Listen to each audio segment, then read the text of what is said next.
has been a while since we actually got a fight against a super strong foe that the Straw Hats went up against. Well, no, it hasn't because they went up against the Gorsei and the other Marines and or at Egghead Island. But to what extent did they actually get a major beat down towards any pirate, right? Well, not pirate, but any other government official. Let's just say that any other government official, admiral status, right? Like Kizaru, for example, perfect example, because they couldn't handle Kizaru at some point, so they had to retreat and regroup. Flash forward to after 2 years post time skip. Now they're able to stand up to the admirals, right? But now they come up with a new problem in this chapter. So One Piece chapter 1146, titled Movement Amongst Stillness. And before I go into this chapter, I gotta say, Oda, you have made some busted devil fruits in this chapter. Busted. Or not in this chapter, but in this art. There are some busted devil fruits in this art. And I gotta say, it ain't looking too good, to be honest.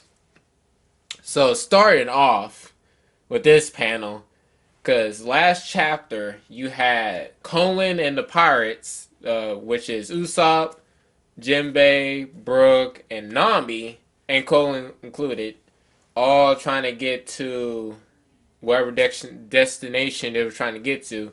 However, they encounter Gonko, one of the God's Knights, and well, when I say we haven't seen her full power yet, well, I would say we get a glimpse of it right here. So, you got this panel, and Usopp was like, "Oh, who the hell are you?" And Jinbei says, "So you are one of the intruders." And Colin's like, "Intruders?" And you just see Gonko standing on the ship, menacingly looking down on them, pulling her hat down over one of her eyes. And Gonko says, "You said human race. We gods and knights, or we gods." And Usopp said, "Gods." And I think one of them says she's talking just like Inaru and the Celestial Dragons. Who do you know? And what do gods want with the kids from Elbaf? And Colin speaks, so he says, what do you guys want from my friends? Where do you plan on taking them?" And Colin says, "Bring them back." And with stern talking, Gonko says, "Watch your mouth, brat. It'll be better if we could just abduct them, but with that size, well, it'll be nearly impossible." And you just see Frankie in the other panel taking down one of the nightmares of the children that spawned out of their nightmarish dreams too, right? Because it was telling each of their dreams that what they're afraid of, and look and behold, they all spawn out of that nightmare. Now, she also says, the only choice we have is to make them walk on their own and escort them along the most appropriate route to the Holy Land. And then, in case, what she says, oh, they have to transverse through the burning fire, or burning forest. So that was a good note. While they have thorns, by the way. Now, Nami speaks of, and she was, shit. Holy Land, Ruizwa, I'm gonna butcher that name. Jimmy says, "Don't tell me you're a celestial dragon." And everyone, Usopp was like, "You're one of those guys?" And Brook says, "Well, I haven't seen you guys before." And Brook hits a nail on the head. I think she's even higher up than that, maybe part of the God's Knights. And Gonko says, "Indeed," and she immediately starts using her devil fruit power. One of her arrows goes straight to Usopp. "So you want the little runts to turn them into slaves?" Now, let the first victim go on, right? So, Nami's up first. She calls on Zeus, and she starts attacking Gonko with her Thunder Shark. And you just see Zeus turn into a ravaging Thunder Shark tempo And Gunko just uses her devil fruit, and the arrow goes from this to one of those U-turns. That's where devil fruit does. And Zeus, what the? One day the world was simply going to disappear. And she's going to start talking like this while she's fighting him, by the way. And I'm just like, as Zeus attack, or both of their attacks get sent back at them. And Gunko keeps saying, or keeps talking. Or at least that's what was supposed to happen. And the attack, mind you, the attack lands on Brook because Na'vi lured it to Brook, and she jumps to the side, and that's how Brook got electrocuted. Now, Gunko looks at that, and she says, however, a portion of the humans realized this and made it known to the world. Wait, who's the woman in the middle, though? So, no. I know who that is. So, the only people that knew about the voice sentry were Clover, Robin's mom, and Dr. Vegapunk, which we all know. Those are the only three people that actually delve into the voice sentry, the forbidden knowledge. And what was the price? Buster called to the island, and Admiral sent to kill Vegapunk, basically. And both, which, be honest with you, all three of them are dead now. So, Usopp, I give credit to Usopp, even though what's about to happen, since they know they're the Gods Knights and tied to the Celestial Dragons and to the Five Gorseis and Emu. That's, you already know. I gotta give it to Usopp. He took aim at Gunko while realizing, catching off guard, and he let that shot go. And hits her, and causes her top of her body to disappear. Which her lower body part from torso, or lower torso, to remain, and the upper torso to disappear just like that. Ooh, I gotta give it to Usopp. He took aim, man. You gotta admit, Usopp is probably the first person out of all the Straw Hat, well, no, I can't say that, second Straw Hat to actually injure a person like that, to actually get a hit on somebody like that, powerful as they are. And everybody shouted and said, damn, I didn't know y'all, I got a hand to you. And he's the partner and says, half her body's gone. I'm so sorry. But sadly to say, that celebration is long overdue. She spawns back. Now, you remember on Egghead, quick detour, but if you remember back on Egghead arc, the Saturn, when, I don't know who was it, I think it was Frankie, it was either Frankie or Luffy or both, because I remember one of them, or Sanji, I think, because all three of them was there. All three of them tried to, and Bonnie.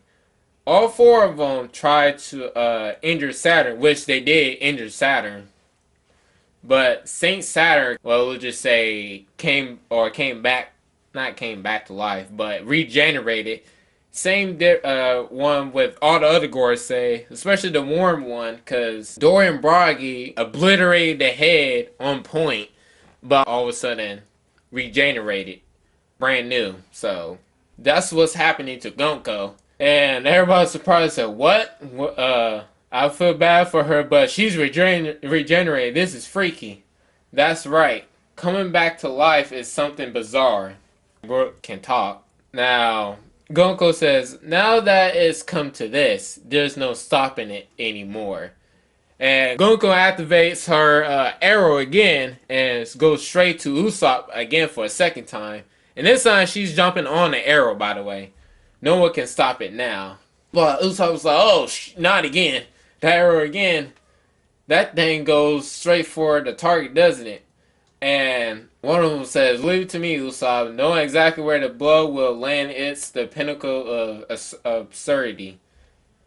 It's like a countdown. So, obviously, they don't know. Mind you, there's a panel with Loki on the floor stuffed to the brim, because he's full now from eating. And Luffy too. By the way, with all the shit that's going on up top, parts, and all of them are with Loki down there. What? That's grave concern. Especially when you got people up top. Your top fighters are down here, down below, but your rest of your fighters are up there. Mind you, they're not like Jinbei, I can understand. And I want to say Brooke. I would say Dorian Broggy and Scopper Gabon. But that also puts into perspective. Scopper Gabon, you gotta remember, he's like Rayleigh. He doesn't have, he's not in his prime anymore. Even though if he wanted to, he could tear some shit up like Rayleigh can. But he doesn't got what he used to. Same thing with Rayleigh. Because Rayleigh could take on Kizaru back then, but he couldn't because, well, he's getting up on years and he got the strength, but he can't move around like he used to, right? Same thing with Scopper Gabon. So you got that case. So Gonko starts saying, when that time comes, whoever the Giants choose to side with will drastically change the course of the war. And you have the arrow, well, Goku's arrows wrap around Kurin's neck or body and shrink and starts dragging him to where the hell that goes. And then Jinbei and Brooke tries to stop that arrow. However, that one Goku's arrow starts pointing this direction. You know what? I'm gonna start putting that on the screen. So if you see arrows on the screen, it's basically because of Gonko's arrows. That's what I'm trying to express here. So Gonko's arrows does this, and all of a sudden, Brooke's attack and Jinbei's attack goes towards each other, basically, and makes contact as Gonko blitzes past them. And then she blitzes to Nami, which the arrow goes straight to Nami, and she side kicks her, which Nami gets hit, and then she gets to Brooke for a third, not Brooke, but Usopp for a third time, since, let's be honest, Usopp so far dodges 2 arrows while running, but third time's the strike, or third time's the charm, and she dodges the arrow. And, well, let's just say that arrow, when I say that Gonko's riding that arrow, it goes straight to Usopp. The only difference is she needs, basically Usopp gets kneed by Gonko very hard. And very hard. The strength behind that kind of hits like that. And Usopp is injured. So she basically laid out 3 Straw Hat Pirates. Not good. Now, transmission happens. Said, well, is everything ready, Kurogam? So Elbaf does have a very limited communication network. That's true, but it seems there are strategic points in each village. And you hear a scream and someone says, Director Kiba. I would say, Kaba, where you at? And Kurogam says, I need something really hard and full of spikes. And he pops that out of the thought bubble, well, one of the dream bubbles, and he BAM! Slams Kiba into the ground with a spiked, with the hammer with spikes, basically. And Director Kiba is, or Principal Kiba is down for the count. So that's not good. Now, the other says, Kurogam says, I just put your body in sleep mode. This big guy here, right, never heard of the Dingo Mushi before, but pretty sure everyone in Elbaf will hear you. So, Saint Summer starts saying, I'm almost done with this one too.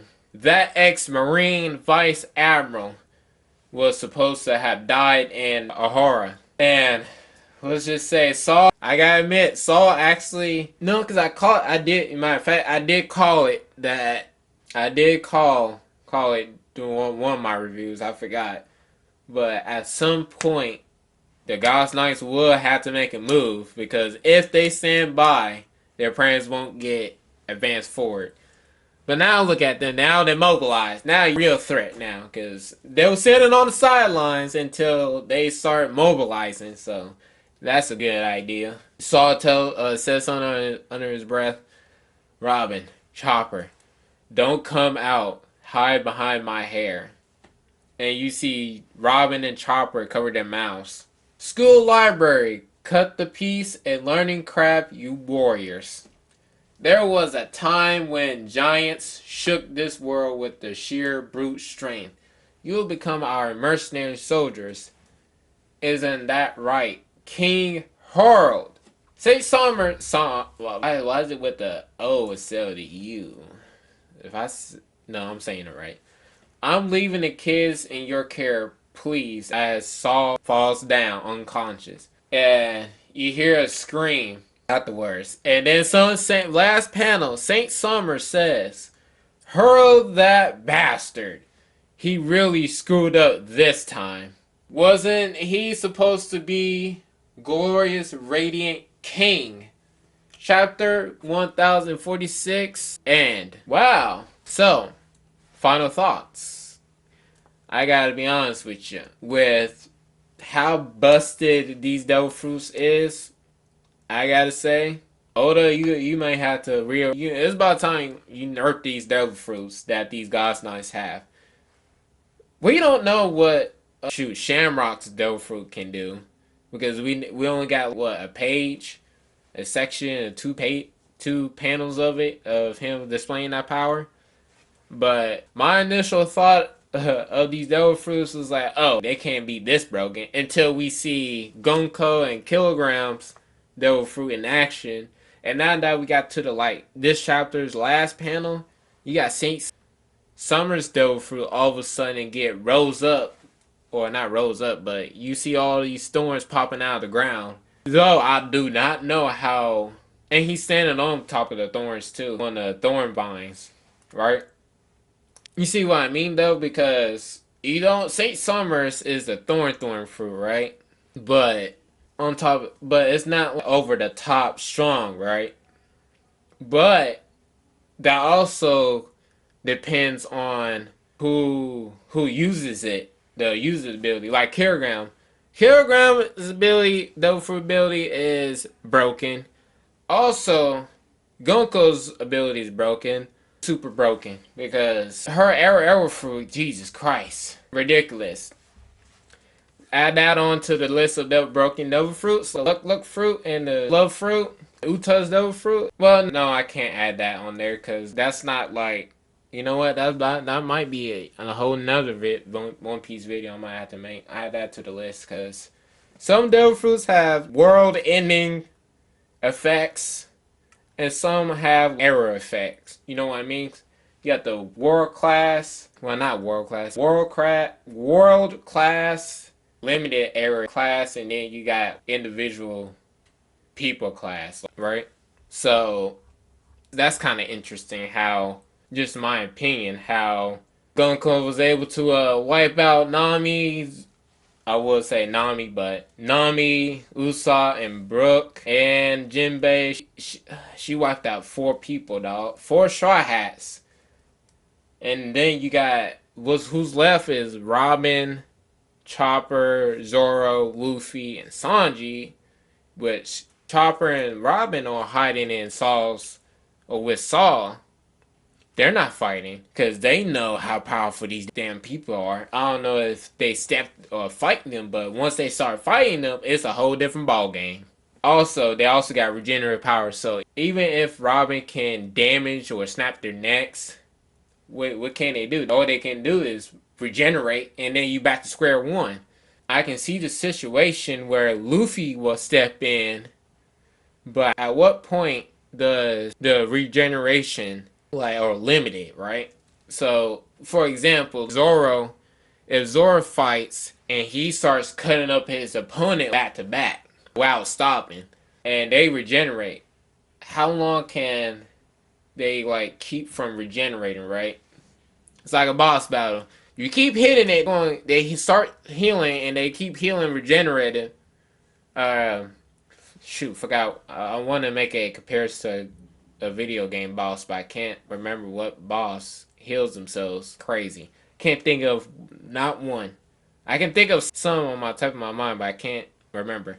But you know what I mean, when a boss starts regenerating and you got to keep hitting them, but it doesn't work. Now you're back to square one, right? So it's kind of useless. Then Gonko snatching Colin away is, I don't know how that's gonna look. But you also got, like I said before, you got Zoro, Sanji, Luffy, and Harujin pirates, and let's just say all of them down there with Loki, trying to help Loki or heal Loki, more like it. So hopefully they can get Loki on their side, because if they do, then that would be a boon to their strength. Because you already got Stopper Gaban, Dorian Broggy doing their best against these nightmarish beings, but it will get to a point where they encounter Scopper Gaban, and they be like, oh, well, we got this former king of pirates. We'll see what you're made of. But if you like this chapter, this video, subscribe and comment down below if you think Knights, well, the Gods Knights would beat Scopper Gaban one-on-one. Whoever goes up against Scopper Gaban, will they make it out alive, basically. So, see you again, and see you next adventure. Laters.